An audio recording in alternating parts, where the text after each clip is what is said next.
যুক্তরাষ্ট্রের রাজনীতির কেন্দ্রবিন্দু ওয়াশিংটন ডিসিতে তখন উৎসবের আমেজ। মার্কিন সংবাদ মাধ্যম এবং রাজনীতিকদের বহুল আলোচিত মিলন মেলা হোয়াইট হাউস করেসপন্ডেন্টস ডিনার চলছিল পুরোদমে। তবে সেই আনন্দঘন মুহূর্তেই রূপ নেয় চরম আতঙ্কে, যখন অনুষ্ঠান চলাকালীন হঠাৎ ভেসে আসে গুলির বিকট শব্দ।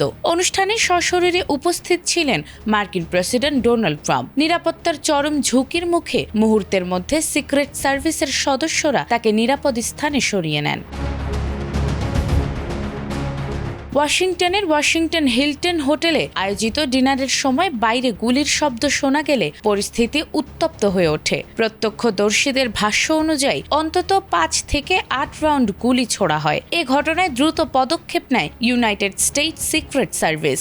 এ সময় president Trump, first lady Melania Trump ও ভাইস প্রেসিডেন্ট জেডি ভেন্স সহ অন্যদের নিরাপদ স্থানে সরিয়ে নেওয়া হয়।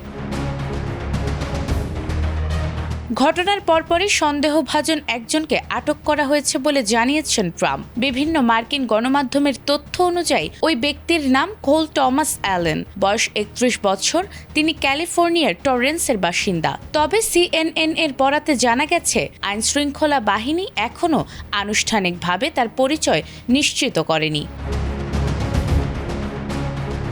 এদিকে মার্কিন অ্যাটর্নি জেনিন ফিরৌ জানিয়েছেন, গুলির শব্দ শোনার পর নিরাপত্তা বাহিনী দ্রুত পুরো এলাকা নিয়ন্ত্রণে নিয়ে নেয়। এ সময় স্থানীয় মেয়র মিউরেল বাউজার ও পুলিশ কর্মকর্তারাও ঘটনাস্থলে পৌঁছান। এছাড়াও সংবাদ সম্মেলনে ট্রাম্প বলেন, হামলার লক্ষ্য সম্ভবত তিনি নিজেই ছিলেন। তবে এটি কোনো বড় সংগঠিত হামলা নয়, বরং একজন একক হামলাকারীর কাজ।